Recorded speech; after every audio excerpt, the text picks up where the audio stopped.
RTS Info, Guillaume Meyer.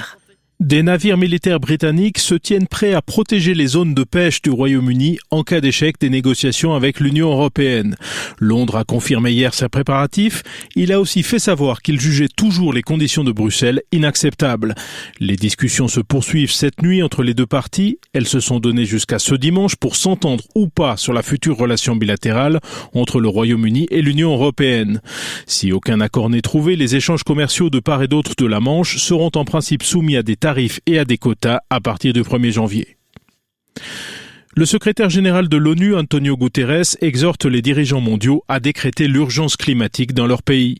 Il l'a dit hier en ouverture d'un sommet virtuel sur le climat qui a réuni plus de 70 dirigeants 5 ans après la signature de l'accord de Paris, un accord qui vise à stabiliser le réchauffement en dessous de 2 degrés d'ici à la fin du siècle. À l'occasion de ce sommet anniversaire, 40 grands groupes français se sont engagés collectivement hier à publier régulièrement des informations sur l'impact climatique de leurs activités.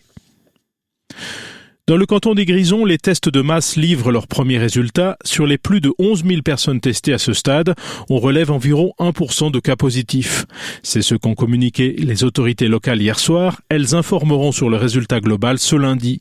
Ces tests de masse se déroulent de vendredi à dimanche dans le sud du canton. Il s'agit des premiers du genre en Suisse. La pandémie a provoqué une baisse de l'espérance de vie en Suisse, en particulier au Tessin et dans la région lémanique. Le démographe Philippe Vanner l'a expliqué hier soir dans notre émission Forum. Pendant la première vague de Covid-19, la durée de vie moyenne est passée de 82 à 76 ans chez les hommes tessinois. Dans la région lémanique, elle a diminué de 3 ans. Par contre, dans le reste de la Suisse, on n'observe pas de surmortalité. À ce jour, le nombre de morts liés à la pandémie est de l'ordre de 5500 en Suisse. En ski alpin, le Suisse Mauro Caviezel signe un retour en force 6 mois à peine après une déchirure au tendon d'Achille. Le Grison a dominé le Super G de Val d'Isère hier. C'était la première épreuve de vitesse de la saison de Coupe du Monde de ski alpin. Le Norvégien Adrian Smith-Segerstedt et l'Autrichien Christian Walder complètent le podium.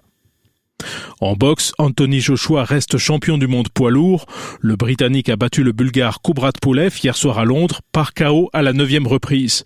Plus grand et plus jeune que son adversaire, Joshua a dominé le combat de bout en bout. À 31 ans, il affiche un bilan de 24 victoires pour une seule défaite. Météo, ce dimanche, le ciel sera d'abord très nuageux, puis il s'éclaircira, le soleil percera temporairement, et en cours d'après-midi, les nuages reviendront par l'ouest. En plaine, les températures oscilleront entre 3 et 7 degrés. Lundi, on attend de la grisaille en dessous de 800 mètres. Le temps sera assez ensoleillé dans les Alpes et en partie ensoleillé sur le Jura.